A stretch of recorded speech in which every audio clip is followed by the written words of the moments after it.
students, welcome to maths class. I Vishali, your maths teacher, is again with you. I hope you all are fine. In last class we have completed exercise 8.1. In this class we are going to start exercise 8.2. Question number 1 is, a man got 10% increase in his salary. एक man है, ठीक है, 10% उसकी salary increase हो रही है. If his new salary is rupees 1,54,000, then find his original salary. आपको उसकी नई सैलरी दे रखी है, मतलब जो भी उसकी सबसे पहले सैलरी थी, ओरिजिनल सैलरी थी, उसको 10% इंक्रीज करने के बाद वो इतनी हो गई. तो आपको इसमें क्या फाइंड करना है, ओरिजिनल सैलरी उसकी कितनी थी. तो जो भी चीज आपको फाइंड करनी है आप उसको एक बार एक्स लेट कर लो. Let original salary be rupee x. ठीक है, एक्स रुपीज उसकी ओरिजिनल सैलरी है. अब इंक्रीज कितना हो रहा है, increase in salary that is equals to 10%. But 10% किसका, जो उसकी पहले वाली सैलरी थी उसी का ही तो 10% इंक्रीज होगा ना. तो 10% किसका, 10% ऑफ एक्स. क्लियर.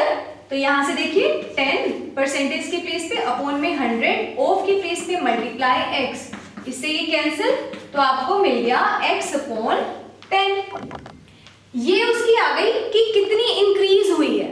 अब जो न्यू सैलरी होगी, न्यू सैलरी वो कितनी हो जाएगी, जो ओरिजिनल थी वो प्लस ओरिजिनल में जितना इंक्रीज हुआ, इंक्रीज हुई x अपॉन 10 अपॉन में 1 है.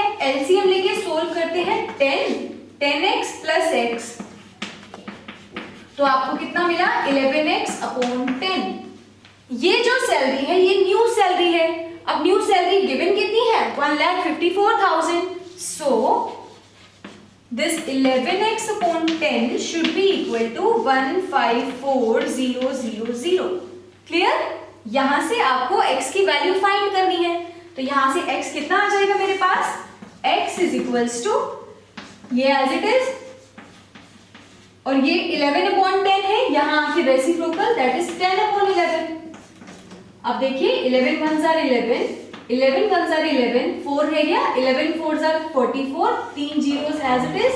तो x आ गया 14000 और एक जीरो ये वाली, दैट इज 1,40,000. सो जो ओरिजिनल सैलरी है वो कितनी आ गई, 1,40,000 रुपीज. क्लियर. तो ऐसे आपको अगर ओरिजिनल फाइंड करनी है तो हमने उसको x मान लिया, फिर वो कुछ परसेंटेज देगा. तो परसेंटेज किसके रिगार्डिंग कह रहा है वो, कि उसने सिंपल बोला a man got 10% increase in his salary. तो 10% किसी चीज का होगा ना, तभी तो इंक्रीज हो रहा है वो. 10% किसका, जो उसकी सैलरी ऑलरेडी है उसका 10% इंक्रीज हो रहा है. मतलब अगर x उसकी ओरिजिनल सैलरी है तो 10% x का इंक्रीज हो रहा है. क्लियर. फिर मुझे न्यू सैलरी पता लगी कितनी है, हमने पहले वाले में इंक्रीज ऐड कर दिया, ये हो गई, बट ये गिवन इतनी थी तो यहां से x की वैल्यू आ गई. Okay. So now let us move to the next question. Now question number 2 is, on Sunday 845 people went to zoo. Sunday को 845 पीपल जू गए. On Monday only 169 people went. ठीक है, 169 पीपल मंडे को गए. What is the percent decrease in the people visiting the zoo on Monday? देखो पहले 845 गए Sunday को, फिर मंडे को गए 169, तो कम हो गए ना. बट हम डिक्रीज तो सिंपल फाइंड कर सकते हैं इसमें से उसको माइनस करके, बट वो क्या कह रहा है, परसेंटेज डिक्रीज बताओ. तो जब भी हमें परसेंटेज डिक्रीज या परसेंटेज इंक्रीज निकालना होगा तो हम क्या करेंगे, देखो परसेंटेज डिक्रीज निकालना है किसी भी क्वांटिटी का. ठीक है, तो परसेंटेज डिक्रीज निकालने के लिए हम क्या करेंगे, ऊपर तो लिखेंगे जो डिक्रीज हुआ है वो कितना डिक्रीज हुआ, नीचे लिखेंगे ओरिजिनल स्टार्टिंग में था कितना, और मल्टीप्लाई कर देंगे 100 से परसेंटेज फाइंड करने के लिए. क्लियर. डिक्रीज और इंक्रीज दोनों के केस में सेम चीज होगी। परसेंटेज इंक्रीज निकालने के लिए ऊपर कितना इंक्रीज हुआ है वो नीचे पहले कितना था और मल्टीप्लाई बाय 100, ठीक है। तो यहां पर देखिए on Sunday people went is equals to 845, on Monday people went is equals to 169, decrease is equals to minus करके चेक कर लेते हैं 15 minus 9 15 minus 9 is 6, 13 minus 6 is 7 and 7 minus 1 is 6, तो 676 पीपल हैं जो डिक्रीज हो गए, कम हो गए, ठीक है। अब मुझे चाहिए percentage decrease is equals to, क्या फॉर्मूला लगाइए, percentage decrease is equals to कितना डिक्रीज हुआ है वो नीचे ओरिजिनल मल्टीप्लाई बाय 100, तो कितना डिक्रीज हुआ 676, पहले कितना था इनिशियली 845 और मल्टीप्लाई बाय 100, क्लियर। नीचे ओरिजिनल ही आएगा और ऊपर माइनस करके जो भी नंबर मिल रहा है आपको और मल्टीप्लाई बाय 100। सो नाउ आपके पास ये कितना आ जाएगा, देखिए 5 से कैंसिल करते हैं, 5 2 * 10 0, 5 1 * 5 3 रह गया, 5 6 * 4 रह गया, 5 9 ठीक है। अब ये 13 से कैंसिल हो जाएगा, देखिए 13 की टेबल में आता है, ये स्क्वायर होता है 169, 13 5 13 2 13 4 ठीक है 52, 4 और 20 रह गए, दैट इज 80%। तो ये आ गया आपके पास required decrease in the people. आया समझ आपको? तो ऐसे हम परसेंटेज डिक्रीज और परसेंटेज इंक्रीज फाइंड कर सकते हैं। Now let us move to the next question in which we will learn about cost price and selling price. Now question number 3 is a shopkeeper buys 80 articles for rupees 2400 and sells them for a profit of 16%. Find the selling price of one article. Total number of articles 80 है, वो बोल रहे कि a shopkeeper buyers मतलब खरीदता है, तो shopkeeper के लिए ये क्या है 2400, ये कॉस्ट प्राइस है कितने आर्टिकल्स का 80 आर्टिकल्स का, ठीक है। And sells them for a profit of 16%। तो जो प्रॉफिट है ना वो हमें परसेंटेज में दे रखा है 16%। क्या फाइंड करना है, सेलिंग प्राइस निकालना है वन आर्टिकल का, ठीक है। तो सबसे पहले हम क्या करेंगे, 8 आर्टिकल्स के जो कॉस्ट प्राइस दे रखा है उसकी हेल्प से वन आर्टिकल का कॉस्ट प्राइस फाइंड कर लेंगे। अगर 8 आर्टिकल्स का 2400 है तो वन आर्टिकल का कितना हो जाएगा 30 रुपीज, ठीक है। फिर उस 30 रुपीज मीन्स वन आर्टिकल के सीपी, और सीपी मीन्स कॉस्ट प्राइस, और प्रॉफिट परसेंट की हेल्प से हम एसपी फाइंड करेंगे, मतलब सेलिंग प्राइस। अब कुछ फॉर्मूले हैं, देखिए ध्यान से। प्रॉफिट परसेंट कैसे फाइंड करते हैं, profit upon cost price into 100।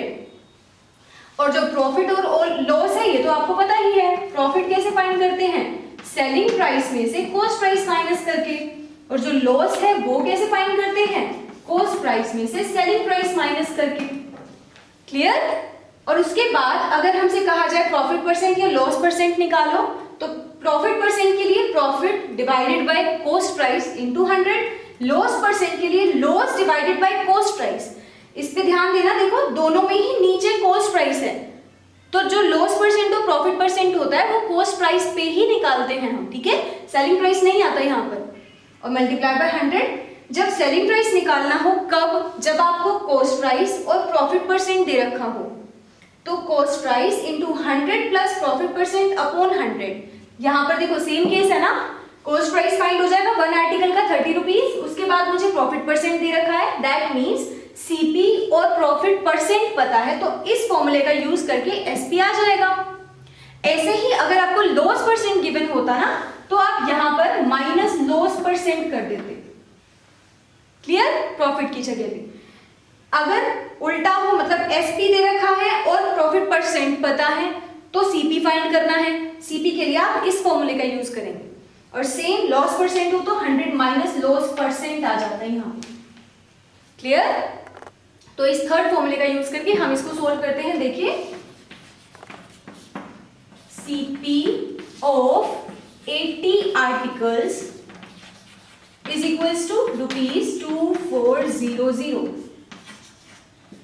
So CP of one article, क्योंकि उसने वन का ही SP पूछा है, तो 2400 अपॉन 80, 0 से 0 cancel, 8 3 are 24, 0 that is 30 rupees. Clear? अब प्रॉफिट परसेंट कितना गिवन है? Profit percent is equals to 16। ठीक है, प्रॉफिट परसेंटेज 16 है। नाउ क्या फाइंड करना है आपने? SP of one article. आप पहले ये फॉर्मूला लिखेंगे और फिर उस पर पुट करेंगे। ठीक है, तो CP कितना है यहां पर मेरे पास? 30 इंटू 100 प्लस प्रॉफिट परसेंट 16 है अपॉन में 100।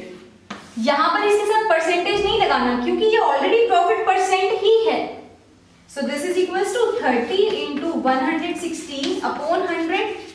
8 0 से 1 0 कैंसिल, 2 5 are 10, 2 5 are 10, 2 8 are 16, तो आपके पास आ जाएगा 3 8 are 24, 3 5 are 15 plus 2 17 upon 5, that is 5 3 are 15, 2 रह गया, 5 4 are 20, 4 रह गया 0.8 रुपीज। क्लियर? तो जो सेलिंग प्राइस है वन आर्टिकल का वो कितना आ गया? 34.8 rupees. Okay, so now you can do these 3 questions and you can also try next, that is question number 4, which is similar to question number 3. ठीक है? So now you can complete these 4 questions in your fair notebook. In next class we will continue this exercise. Thank you.